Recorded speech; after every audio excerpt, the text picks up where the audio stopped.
Nah, sementara itu pemirsa, meskipun kami memang terus berulang kali mengedukasi Anda terkait taat protokol kesehatan, informasi mengenai masih terkait 11 orang yang terseret ombak di Jember pun masih menjadi perhatian.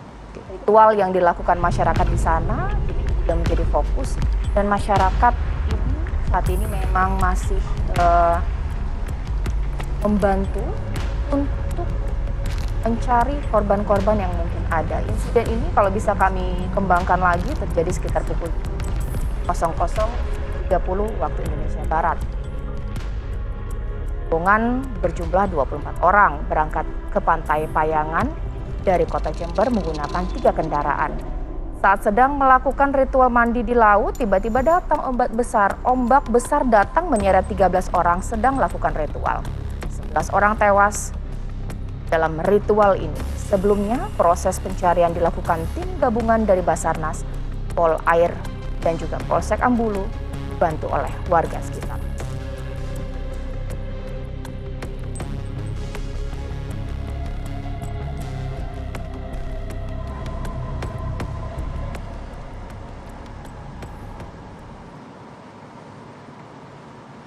Ya, apa perkembangan terbaru mengenai peristiwa ini? Kami akan mengajak Anda untuk menyimak laporan langsung dari rekan kami, ada Sinto Sofiadin di Pantai Payangan, Jember.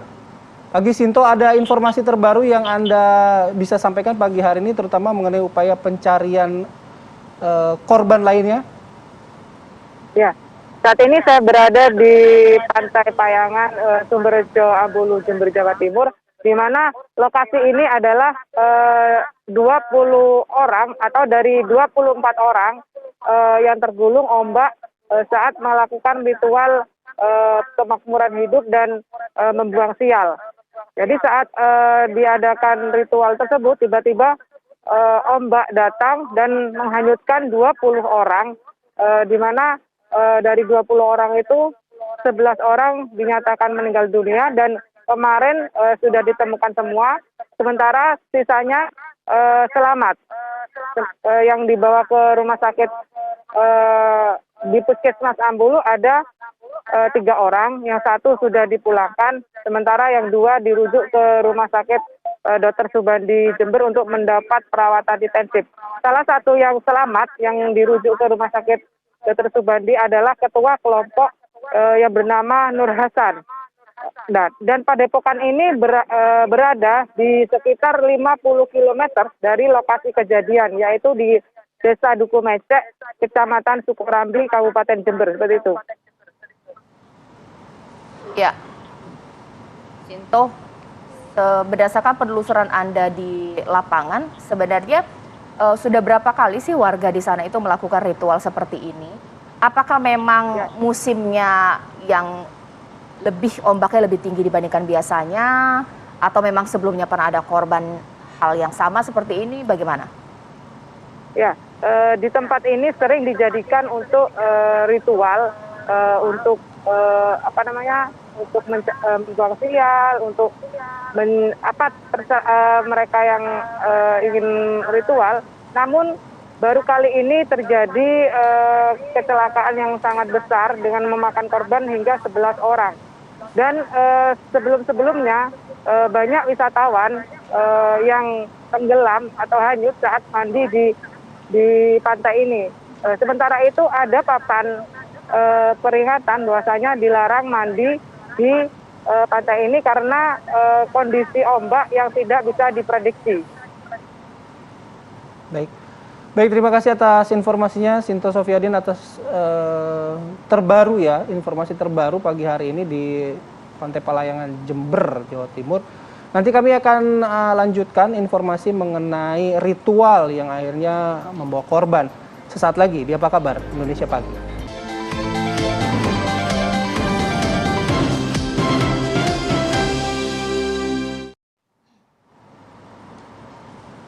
Ya, sekarang saya bersama Bayu akan membahas mengenai ritual yang digelar masyarakat di Jember tadi yang menewaskan 11 orang. Memang semua korban sudah ditemukan ya. Tapi publik bertanya-tanya, ngapain sih mandi di laut di saat memang sudah ada peringatan akan ada potensi tsunami, ombak tinggi. Tapi tetap nekat lah istilah seperti itu. Tapi memang perlu kita ketahui ini banyak terjadi di masyarakat. Tapi apakah ini memang dilarang dalam Islam tapi tetap dilakukan? Itu yang akan kita bahas di malam hari. Di pagi hari ini, ya Allah. Padahal udah tenang di pagi nih, Cak. Ya, di pagi hari. Ya. Pagi hari ini pemirsa dengan Kiai Haji Abdul Haris, Ketua MUI Jember. Assalamualaikum warahmatullahi wabarakatuh. Pak Kiai, selamat pagi. Waalaikumsalam warahmatullahi wabarakatuh. Pak Kiai pasti sudah mendengar dan mengetahui apa yang terjadi dengan warga di Jember ini, Pak. Boleh dijelaskan pandangannya, Pak? Sebenarnya kenapa sih banyak masyarakat yang masih melakukan ritual-ritual seperti mandi di laut, buang sial, dan lain-lain? Dan dalam Islam itu pandangannya seperti apa? Kajiannya seperti apa, Pak Kiai? Iya, memang harus ditegaskan sejak awal bahwa tidak ada yang memberikan manfaat, tidak ada yang bisa mendatangkan manfaat atau menolak madorot kecuali Allah. Itu poin yang penting untuk kemudian ditegaskan kepada masyarakat kita, gitu ya. Sehingga ketika kemudian misalnya titik ini sudah dipahami, maka dia tidak akan terbawa, tidak akan tergoda, tidak akan terpengaruh oleh misalnya isu atau misalnya informasi-informasi bahwa si A ini kemudian memiliki kemampuan luar biasa dan seterusnya. Itu yang penting untuk kemudian ditegaskan. Ya, jadi ritual-ritual apakah itu kemudian atas nama membuang sial dan seterusnya itu di dalam Islam sangat sama sekali tidak bisa dibenarkan begitu, karena kita sudah banyak mendeklarasikan la haula wala quwwata illa billahil aliyil azim begitu. Tidak ada daya dan kekuatan sedikit pun yang dimiliki oleh manusia. Ketika kemudian manusia punya daya, punya kekuatan, itu tidak lain karena bantuan dan pertolongan Allah. Ketika kemudian ini diyakini oleh masyarakat kita, maka insya Allah tidak akan tergoda, tidak akan terprovokasi, tidak akan misalnya terbawa pada hal-hal yang di luar nalar itu. Itu seperti itu mungkin penegasan yang perlu saya tegaskan. Oke, tapi dari pantauan MUI sendiri, Pak, praktik-praktik seperti ini sudah banyak terjadi, Pak? Sebenarnya dalam konteks Jember itu kejadian yang semacam ini itu 4 tahun yang lalu terjadi, tapi kemudian sekarang terulang lagi. Jadi sebenarnya tidak sering terjadi hal-hal semacam ini. Ini adalah kelompok kecil, kelompok yang bahkan di luar pantauan kami. Oleh karena demikian ketika kemudian ini terjadi, kami itu agak kebingungan juga kemudian mencari informasi siapa ini dan seterusnya. Jadi sejak awal tidak terpantau oleh kami gitu. Karena memang kelompok kecil dan tidak sering juga di Jember. Berarti memang Padepokan Tunggal Jati Nusantara ini MUI Jember juga tidak mengetahui ya, Pak, ya? Sebelum kejadian tidak mengetahui kami. Oke, tapi kalau di bawah sekarang kan pengawasan sudah viral, MUI, berarti semuanya tahu sekarang. Oke. Kalau di bawah pengawasan MUI, tapi ada tidak yang tidak terpantau, Pak Kiai, praktik-praktik yang seperti ini, ya mereka percaya meskipun memang jelas-jelas tidak sesuai dengan syariat Islam, tapi tetap dilakukan, adakah? Nah, biasanya kalau sudah terpantau oleh MUI, kita lakukan pembinaan, itu biasanya mereka itu tidak melanjutkan praktek semacam itu. Jadi sebelum ini ada juga misalnya di kecamatan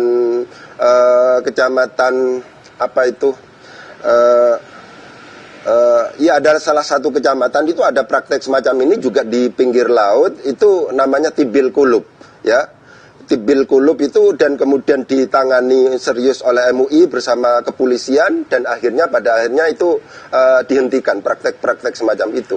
Karena pada akhirnya dalam titik tertentu itu akan mengganggu akidah warga kita, sehingga kemudian MUI dan kepolisian itu turun dan kemudian praktek itu dihentikan. Itu seperti itu. Oke. Nah, Pak Kiai, kami juga kan mendapatkan video sebelum para korban ini berangkat ke laut begitu. Di sana ada doa-doa juga dalam Islam nih Pak, yang dibacakan gitu bersama-sama. Nah, memaknai ininya bagaimana ya Pak ya? Iya, kalau dari konteks doa-doa, memang kita lihat kalau sebagaimana yang kita saksikan viral di media sosial, itu sebenarnya tidak ada yang aneh. Yang dibaca itu adalah sholawat, yang dibaca itu adalah Al-Quran, dan seterusnya, itu tidak ada yang aneh. Tapi ketika kemudian ritual itu dilaksanakan di tepi pantai, dan itu memiliki keyakinan bahwa itu adalah membuang sial, dan seterusnya, di tingkat keyakinan inilah yang kemudian perlu pembinaan, perlu pencerahan, perlu diingatkan masyarakat itu, karena keyakinan kita umat Islam itu tempat termulia itu adalah masjid.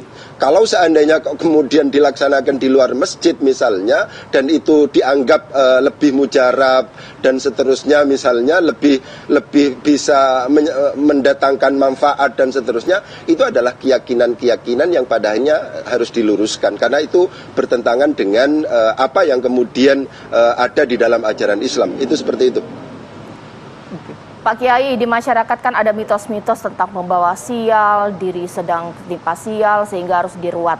Dalam Islam, sial atau musibah itu bagaimana sih Pak Kiai? Iya, seperti yang tadi saya tegaskan begitu ya, memang harus ada terus semacam pendidikan ya kepada masyarakat kita, harus kita sapa masyarakat kita, harus ada edukasi gitu ya, bahwa tidak ada yang mampu mendatangkan manfaat dan juga tidak ada yang mampu menolak madharat itu kecuali Allah, dan itu harus ditegaskan. Jadi apa yang berkembang di masyarakat kita bahwa di situ ada sial, ada dan seterusnya, ini membawa sial dan seterusnya, itu dalam pandangan Islam itu memang sejak awal tidak dibenarkan. Jadi itu adalah pandangan yang salah, yang masyarakat kita itu harus kita beri edukasi dan kita beri wawasan supaya tidak terjebak pada hal-hal itu. Kan pada akhirnya ujung-ujungnya biasanya seperti itu kan, motifnya diantaranya masalah ekonomi. Ya, jadi manfaat kadang-kadang yang ada yang diterima oleh guru spiritual atau oleh mereka yang mengharapkan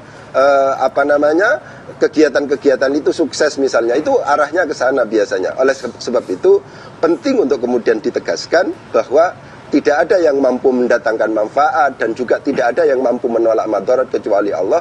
Dengan keyakinan semacam ini, maka masyarakat kita pada akhirnya akan terhindar dari hal-hal yang pada akhirnya memang bertentangan itu dengan syariat Islam. Begitu mungkin, Mbak. Baik, terima kasih Kiai Haji Abdul Haris, Ketua MUI Jember, atas waktu dan juga informasinya pagi hari ini. Selamat beraktivitas kembali Pak Yai. Assalamualaikum warahmatullahi wabarakatuh. Waalaikumsalam warahmatullahi wabarakatuh. Oke.